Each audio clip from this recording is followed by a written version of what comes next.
Hello and welcome to Module 3.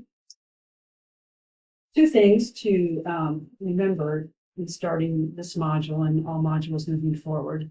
You will be using the article that you chose in Module 1 for the rest of the course. So in Module 2, Module 3, going forward, you'll always be using the same article.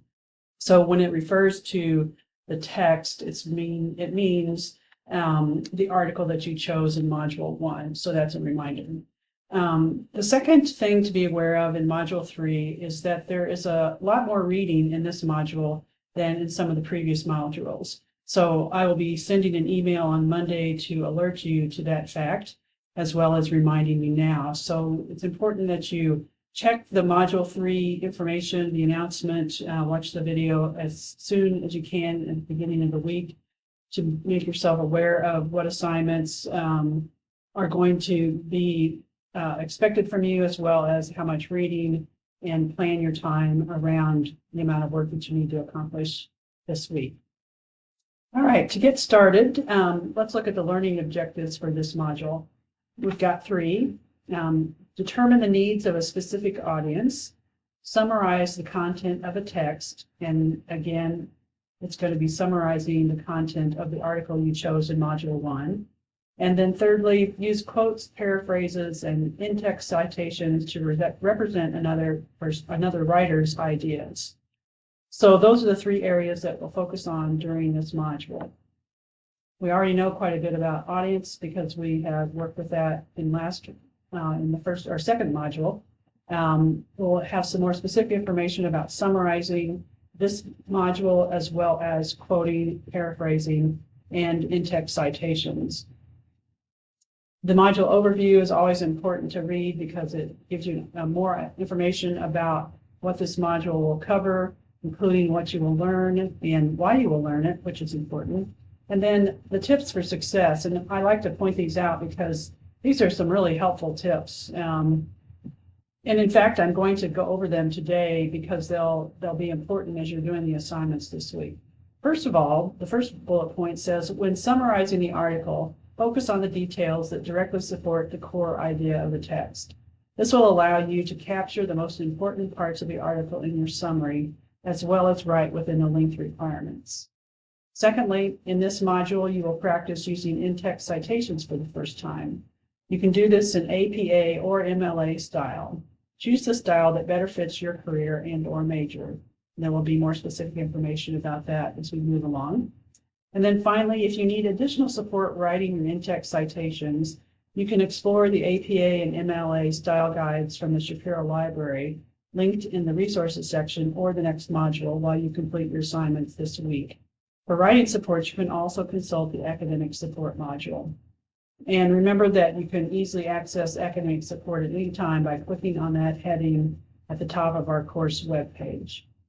And then finally, to get started, the module at a glance, I just love these. It's a step-by-step map for you to get through this module, 1 through 6. So always refer to those, use them as your guide for getting through what you're responsible for this week. All right, so moving on, we have the Module 3 guide. And the guides are really an introduction to the larger areas that you'll be reading about in the assigned readings and the resources page. Summarizing, paraphrasing, and quoting are 3 ways of reporting on a text's content after you have thought about it, decided what the core idea is, gathered information by reading critically and closely, then you're ready to do summarizing, paraphrasing, and quoting. First of all, summary is an overview of a text. The summary should give a big picture description stating the subject of the text and identifying the author in the title. That's important that you start by identifying the author and the title. That needs to be included in the very first sentence of the summary. Some key questions to ask yourself as you prepare to do a summary. And then there's an example of a summary here at the bottom. And notice that it's brief and concise and to the point. It includes everything that's needed, the author, the title and what the article is about. So summarizing gives us a big picture of whatever it is that you're reporting to your reader on. So in this case, it'll be the article that you chose in Module 1. Later on, when we do the actual analysis essay, you'll be using quotes from your article to support your claim of what the core idea is in your article. And quoting is simply using word for word direct quotations from the original, putting that information, all the words, in quotation marks. Quotation marks signal to the reader that it's someone besides the writer talking. You're quoting from some other outside source. In academic writing, it's not enough to just use the quotation marks. You also need to do what's called citation. And there are two forms of citation that take place. One that's called in-text citation, that is right where you're quoting, gives the reader information about who is speaking, who are the words that owned by that are going to be in quotation marks, as well as some information that will alert the reader to which article you're referring to or which person you're quoting that's listed at the end of your essay. At the end of the essay, you'll provide complete information about the articles that you're citing or quoting in your essay. This gives you just a quick overview of the things that need to be included. We need to have the author's name, the year of publication, and a page or paragraph number, because that tells us exactly where the quote comes from. It gives us the information so that we can go to the end of the essay and find the particular article that you're quoting from, as well as the information about the year that it was published. We have two different systems, MLA and APA, and in later readings, we'll have more information about how you would choose between the two. This is a good introduction and gives you some good examples to get started with, to start thinking about. This is what part of the chapter is going to focus on. Paraphrasing is different than quoting. In quoting, you use word for word direct from the text that you're quoting into your writing in quotation marks. When you paraphrase, you use your own words, but you are using their idea and transforming it into your own words. So you should not be using any of their words, not even a phrase or a single word. It should all be in your own words. And there's a good example here to show you the difference. We've got a quote and then followed by how that could be paraphrased while still retaining the meaning of the original. These are really important ones to take a look at them closely to see the difference between word for word and then paraphrasing in your own words. And then finally, we have the summary of key concepts that have been covered in the guide, and those are good to read as you're finishing this page, just to remind yourself of what was covered and also check your comprehension and make sure that you understood what you've read. Next, we have the resources page, and as I said early on, there is more reading in this module than there have been in previous modules. And it's important reading because it's going to cover some important concepts that will be used not only for the assignments this week, but for your analysis essay that you'll write and turn in Module 7. So it's important that you do all the readings, that you plan enough time that you can break the readings into different sessions. I do not advise trying to do all the readings in one sitting. You'll overwhelm yourself and you probably won't remember very much of what you read. So try to schedule several times this week when you can do reading, and try to do them at times when you can fully pay attention. A reminder that, again, you can listen to anything that's on the course webpage. Any of the assigned readings, they all can be read aloud. So you may want to try reading along while you're listening, or even listening and just taking notes and not reading along. But do give that a try if you haven't ever done that. We have several focuses in the readings in the textbook this time. The first is talking a little bit about persuasive writing, and what applies to us directly is that we need to consider what the core idea of an article that we're reading is. And then making a claim is what you believe to be true. So you read the article, you have an idea of what the author's core idea is. You state that, and that's your claim. I believe such and such is what this author is trying to focus on. That's your claim of what the core idea is. And so this section, this chapter, gives you more specifics about how that applies beyond just the analytic essay that you're going to be doing. And again, always be sure that you read the questions, read the summaries of the readings, but do not depend on these summaries to give you all the information that you need. These are just kind of good to review after you've done the reading to make sure that you're comprehending everything that you've read, and the same with the questions. If you can answer the questions, then you probably have good comprehension of what you've read. The next one is chapter 47, and it focuses on summary. And I want to actually show you the reading. As you recall, we don't actually have access to the entire book. We only have links to the specific things that you're supposed to read. But there's some really good information in this section. So be sure that you read it carefully. There are examples, and I find the examples to be one of the most helpful things that the textbook presents, because it shows you exactly what you're going to be doing for, in this case, a sample article that they're using to show you how it's done. So it has a summary example, and then it also gives you an example of how information would appear on the page at the end of the article, at the end of the essay that you might write. And again, there are several examples not only of how to do it right, but also how to do it wrong. I think it's important that you always see what not to do as well as what you should be doing, because sometimes if you can't tell the difference between the two, you may go ahead doing the wrong thing, thinking that you're doing the right thing. So having examples of what it should look like as well as those of what it should not look like is very helpful. So that reading is not terribly long, which is helpful. The next one focuses on claims. And as we work on analyzing the article that you chose in Module 1, you're going to be identifying what you believe to be the core idea. What is it that this author was trying to say? What is their purpose in trying to say this? How am I going to apply that to my analysis of the essay, or my analysis essay of the article? So we have more information in this section on paraphrasing.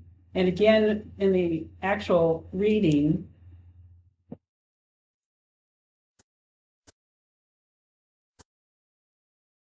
we have not only definitions and reminders of how you paraphrase, but important pieces of things to know about how you organize. For instance, if you're paraphrasing an entire article, you want to be sure that you're doing it in order. If the main points are in a certain order in the original, then you want to paraphrase those main points in that same order in your analysis essay. It also gives you some information about taking notes so that you can identify main points for paraphrasing along with examples. And again, including ways to avoid misleading or inaccurate paraphrasing. So again, showing you how not to do it.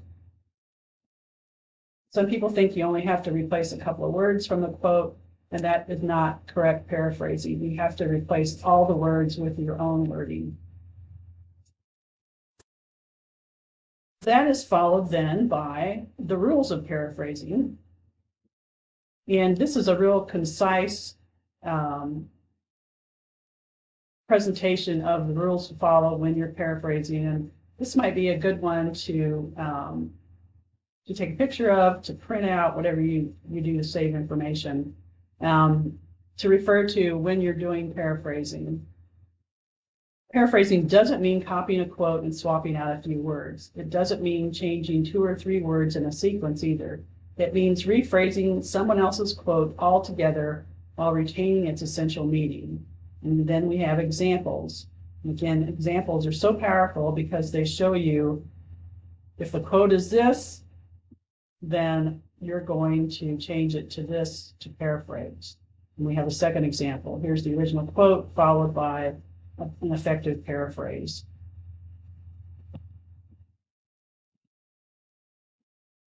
All right, and then we kind of jump in a totally different direction and focus on thesis statements.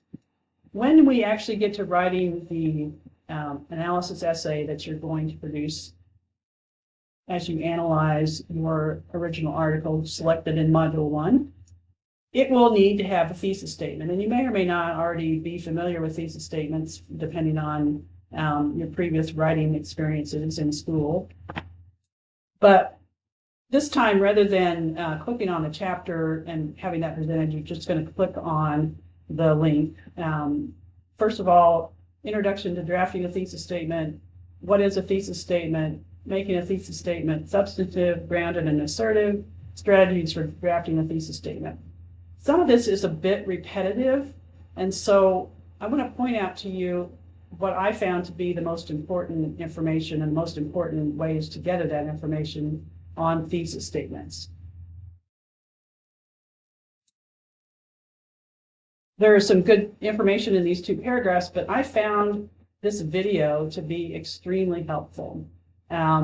If you're a visual learner, you probably benefit a lot from any of the videos that are incorporated into the course.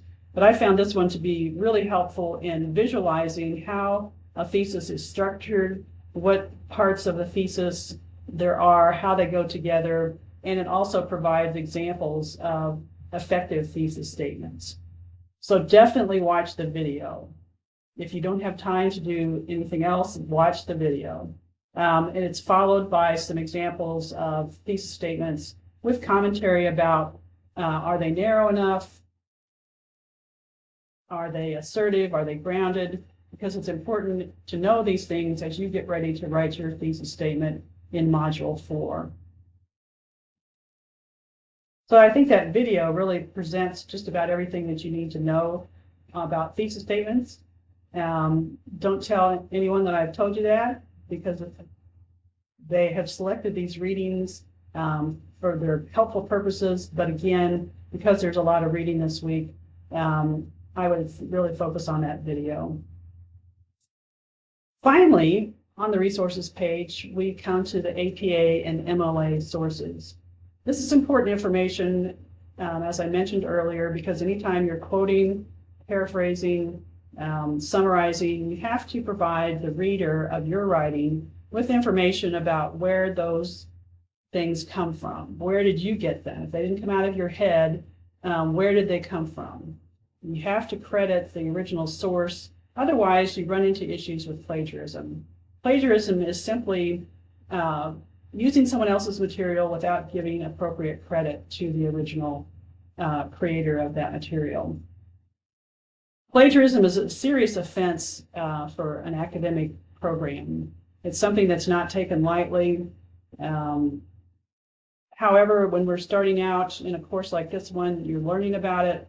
The expectation is that as you learn, you're probably going to make some mistakes. But the whole purpose of this course is helping you to learn how to do things that you'll do correctly then in future courses, because you've learned and practiced them in this course. So it's important that you understand that this all seems pretty overwhelming at first if you've never done citation, but we're going to take it in steps. We're going to provide you with lots of examples and information that will help you learn how to do this correctly. First of all, you need to know how to pick which one you're going to use, either APA or MLA. And there is information in this paragraph. Let's see, I can use my drawing tool. In this paragraph, there's information about which majors most likely use APA. So disciplines within the social sciences, such as psychology, education, criminal justice, as well as things like nursing and business. they would use APA.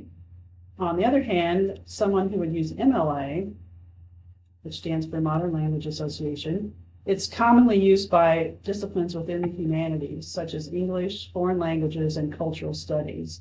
So depending on what your major is, will help you decide which one of these you're going to use. And that's real important to do at this point, because you only need to read the one that you're going to use. So once you've picked either APA or MLA, then click on the link and it will take you to some pretty concise information. All that you really need to know at this point in the game as far as using it for the assignments this week.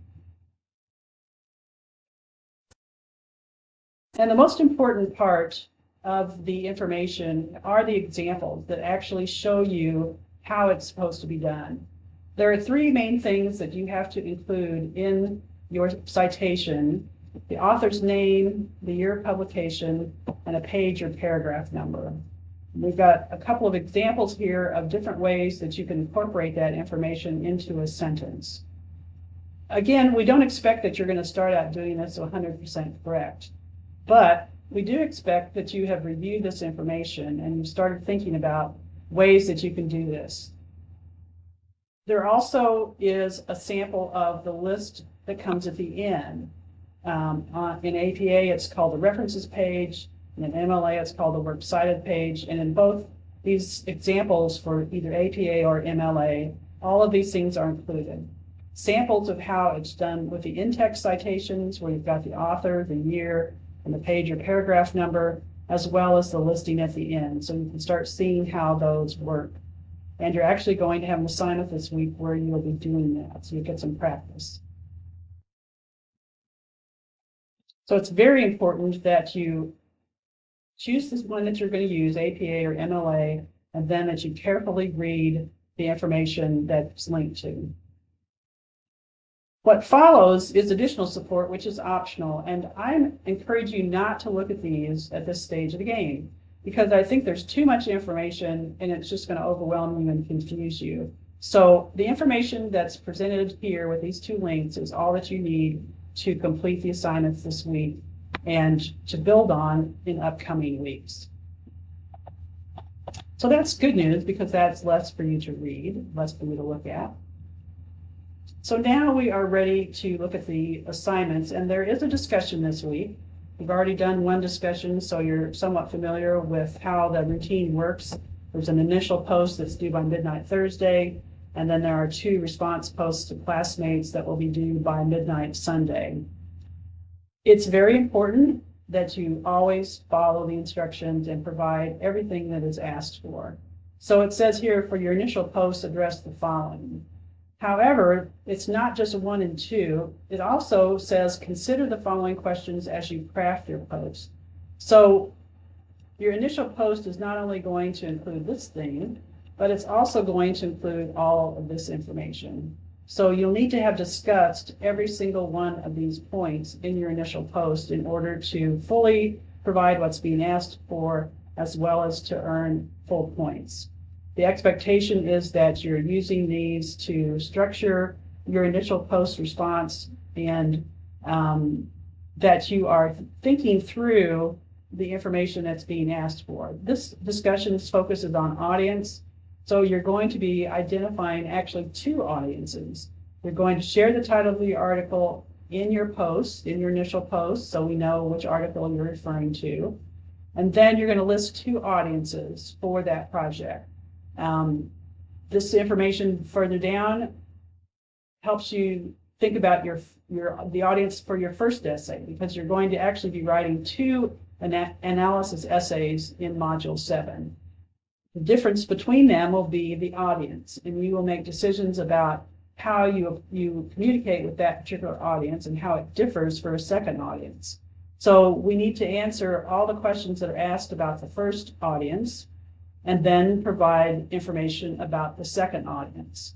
And I always encourage you to think about who might be people listening to you if you gave a presentation, who might be sitting out there in the audience hearing you present information. Why would they have interest? what would motivate them to actually show up and hear this. But in our case, if they're going to be reading, but think about who those actual people would be. It's not going to be a general group. It needs to be a fairly specific group. It's not your instructor. It's not your classmates. You need to think about, in the real world, who might have interest in reading my analytical essay about the article that I chose in Module 1. And again, for the response posts, there are some specific things that they want you to include in your response post to your two classmates. And it's important that you do that because when I get ready to grade, I am looking to see if you have in fact addressed all three of these things. If you haven't, then you are not meeting expectations and you'll fall into a lower point category. The instructions give you three specific things, but they also give you an opportunity to practice using topic sentences to begin your responses.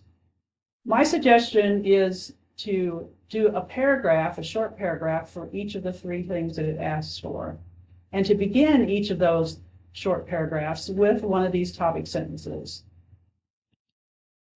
Why do I think that's a good idea?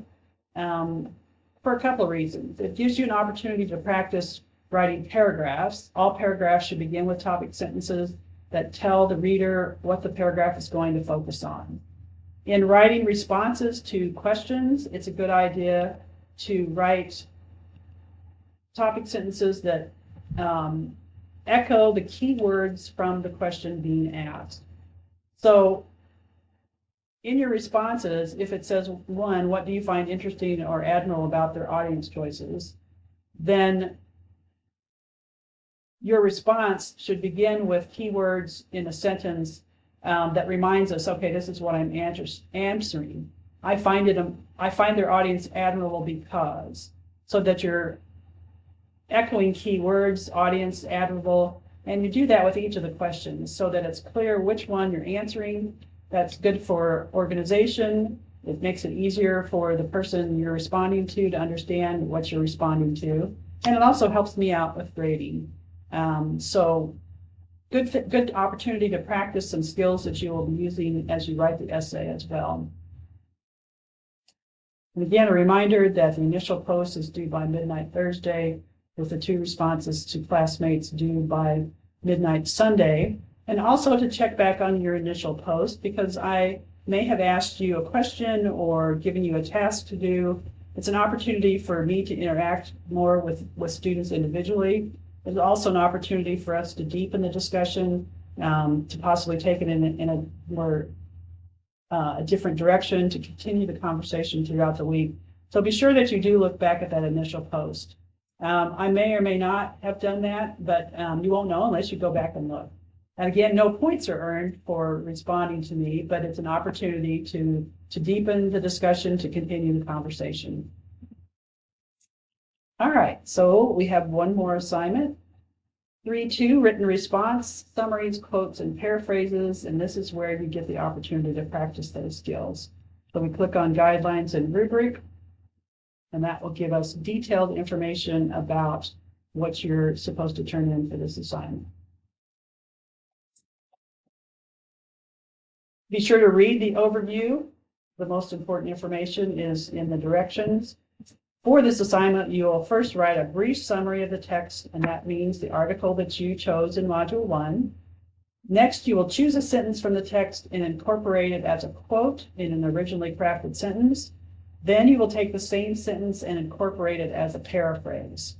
Be sure to use in-text citations throughout the assignment. Complete this assignment using the template linked to in the What to Submit section.